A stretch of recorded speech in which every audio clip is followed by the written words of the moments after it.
A summer song, don't they? The real queen of disco. All right, now, time for the debate. Leaders from the world's biggest economies are getting ready for this weekend's G8 summit in the US. Some emerging market countries, though, might be asking themselves if they really want to take economics lessons from Europe. Zero or below zero growth, crippling debt and a common currency constantly under threat. Europe's economy is the crisis that never really went away. So what, if anything, can be done to fix it? Well, joining me tonight in this studio, Alessandro Giraudo. He's the author of Legends and Myths in Economics, and this is his latest one. It's called Money Tales. I don't know if you can see that here as well. There you go, that's the second one. Here on my left, Dr. Markus Kerber, Professor of Political Economy at the Technische Universität in Berlin, also known, Dr. Kerber, as the man who took on Angela Merkel, I believe, when you took her to court. He's also written a paper, it's called More Monetary Competition. There you go, have a look at that one as well. All right, also here with us in the studio, Guillaume Duval. He's the editor-in-chief at Alternative Économique. Alternative Economies, is that how we say it? There you go, that's his magazine there. And last but certainly not least, Thomas Uday is the Secretary-General of the think tank Europa Nova. Good evening to you all, and many thanks for being with us. Now, we're seeing something, I'll start with you, Guillaume. We're seeing something of a run on banks, aren't we? In Greece, for sure, hundreds of millions of euros have been withdrawn. In Spain as well, there are signs of something worrying going on. Do you think that the people of Europe have lost faith in the euro, even if their political leaders haven't? That's possible because the situation in Europe is very difficult at this time. We have, you said it before, we have zero growth, we have much more unemployment now than directly in the high phase of the crisis in 2009. And now the phase is fading in the future of the euro. I mean, it's possible to have a change now in the policy because the Merkozy policy have failed. It's obvious now. I hope the European leaders will be able to change rapidly now the policy down in Europe, because we cannot go further with austerity measures like we had since 3 years. Markus Kerber, is that a view you share? Can the euro continue in its current state? The euro will not be able to survive in the current shape of the eurozone because, as a matter of fact, and this has nothing to do with the fiscal problems we are facing up to, there is a lack of homogeneity, of competitiveness in certain countries. So there is, as a matter of fact, there are two zones.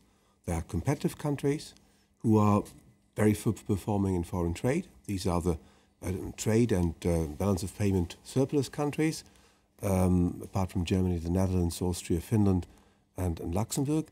And then we have several problematical countries which have had enormous growth at the very beginning of the euro phase, when the soft poison of the euro created the illusion that these countries are extremely competitive. They were not. At the beginning of the eurozone, Germany was the ill man in Europe with no growth at all. Germany did its homework, and there we are back again, which has nothing to do with fiscal performance. It has something to do with competitiveness. So the eurozone is split into two zones, and what I propose, as a matter of fact, is to draw a conclusion from that fact and to stop the euro adventure in a sense which is very subtle and very evolutionary, to keep the euro as a legal tender for all members of the eurozone, but to create parallelly to the euro for the current account surplus country a parallel currency, what I call the golden mark, because the two leaders of that zone will be Germany and the Netherlands. We have to have plan Bs, because without alternative, we are going to have a big accident. This crisis is about far more than just a currency. And let this be remembered.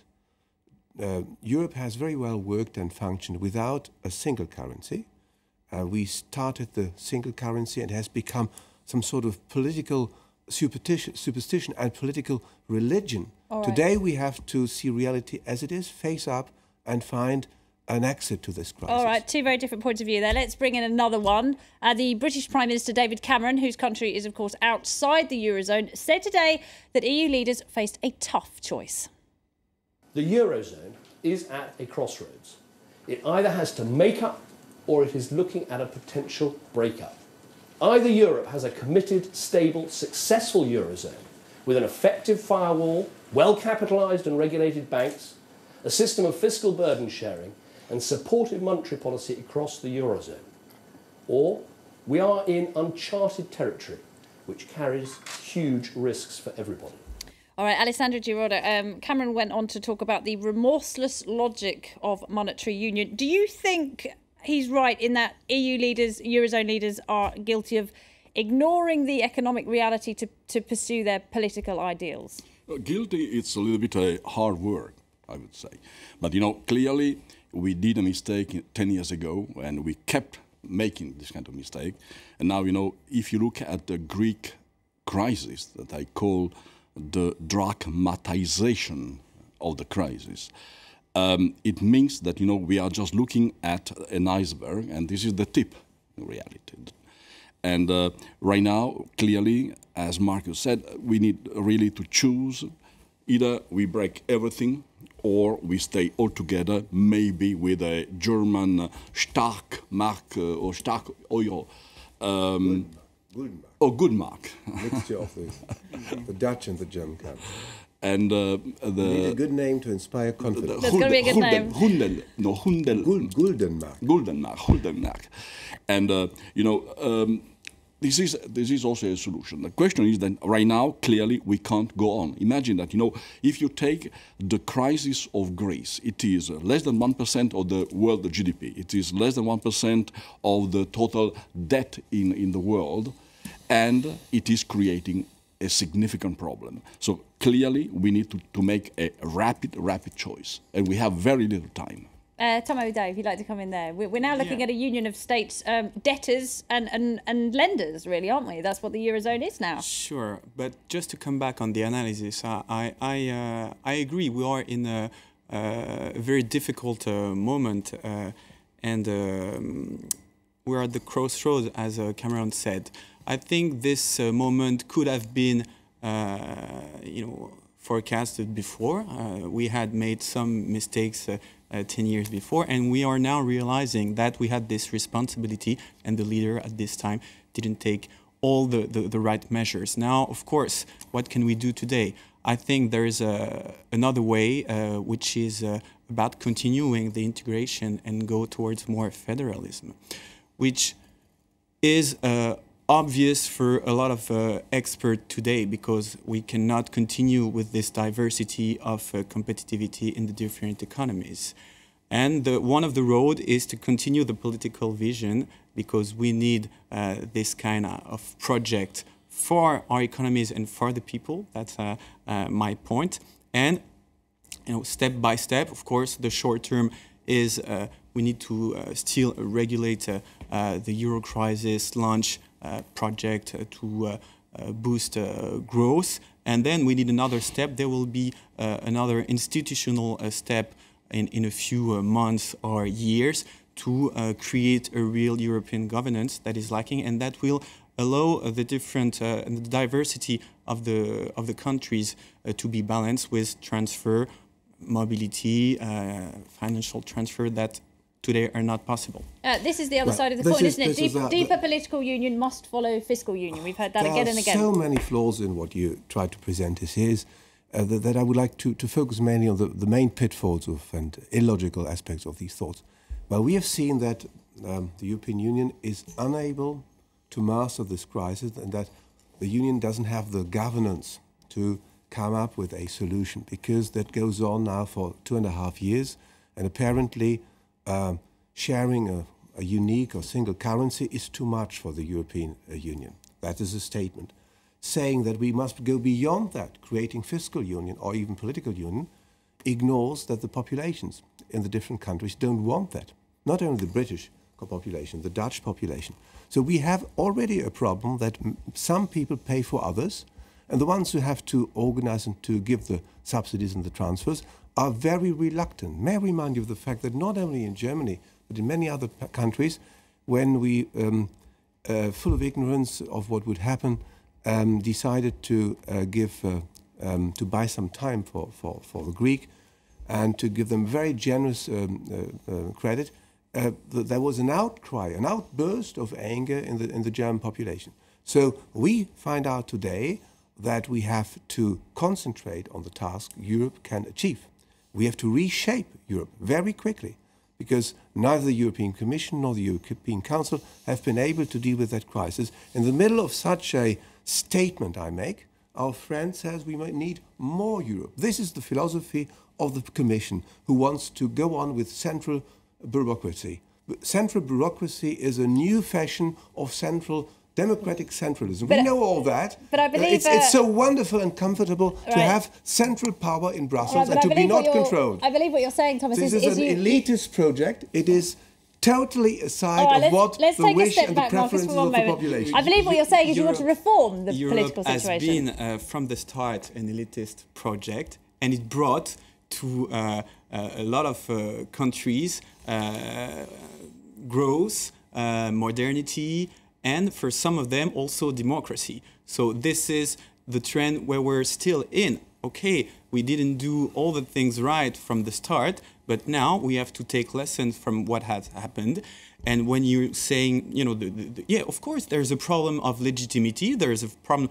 Europe is complex to understand. And I also fight what are saying sometimes the leaders and the institution. You know, I'm not a Barroso fan or whatever, and I think things can change. And when you talk about the population and their vision, it's not completely true. When you see today that the Greek, you know, 80% of the Greek still wants to be in the Eurozone. Of course, they don't want the austerity measures. So there's here a contradiction that we need to manage.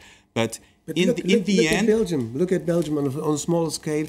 10 billion euros are year by year transferred from the Flemish part to Wallonia, and the Flemish part of the population doesn't bear this any longer. So when it comes to money, there will be struggle, there will be inside fighting in a family. So I don't want the euro and the fiscal union become a source of struggling and of apparent anger, which will disintegrate the European Union. So if you go on, independent of what the population wants, and this is apparently quite independent of what the population wants. We will need to have more democracy in Europe. You've never had them behind you. Then you follow the line of Barroso and all the Brussels gang who just want to have more central power without any legitimacy. This is their dream, exerting power, wielding power without legitimacy, to be a principle, to be an agent without principle. All right, Guillaume Duval, where do you stand on this debate? Yes, it's interesting. It's an interesting debate. But Mr. Kerbach want to make an union with only Germany and Netherlands. But Netherlands is a crisis country at this time. They have no government. He cannot succeed to hold the public deficit, and it's quite a crisis country. Also, you will have a problem with that, and I guess. Germany alone will also have a very big problem in that world. We can speak about it in 10 years, perhaps, but okay, it's still it's the case that today the German economy is in a good shape relatively to the other European economies.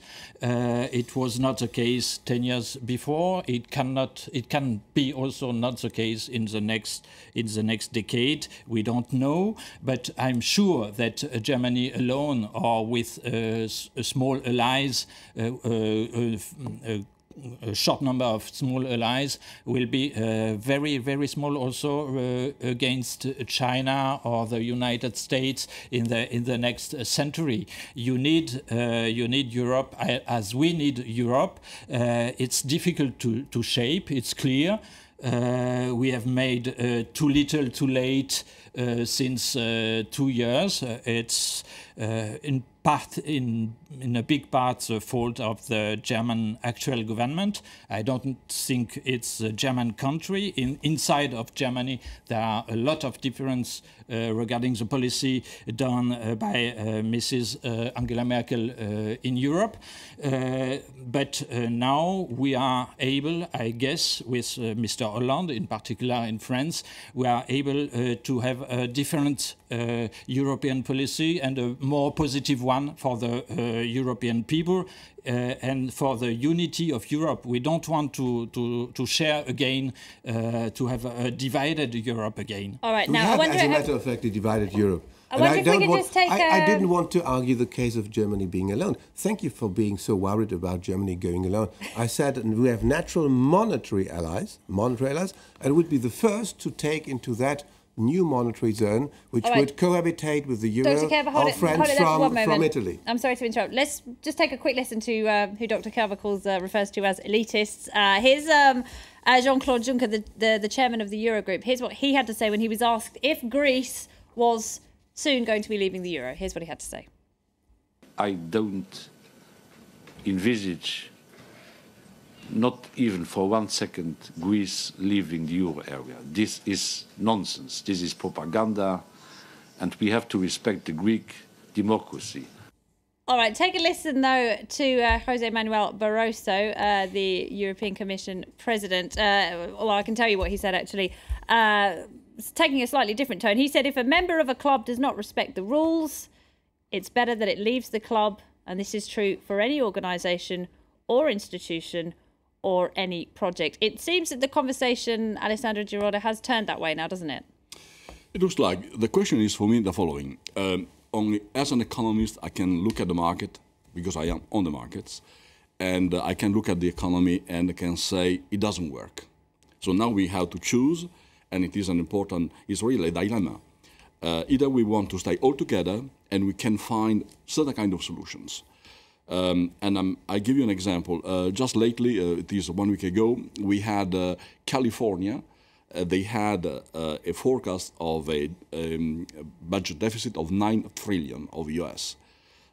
It will come out with 1/6.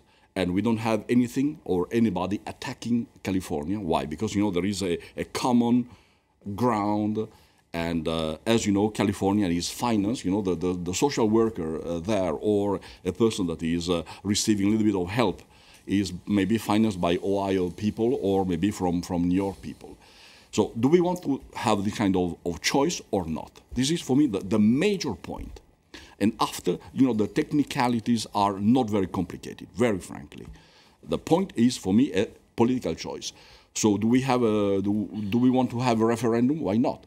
Do we think that Germany is a little bit too much taking care of the country and not ready to spend some more money? What if it is some more money for Greece? Maybe, but we have to choose, and it is an important Germany choice. is at risk at 200 billion. 200 One billion. moment, we're going to have to take a short break. Yeah, 200 billion. Gentlemen, please, we're going to have to take a short break. We will pick up on this, though, when we come back. Stay with us.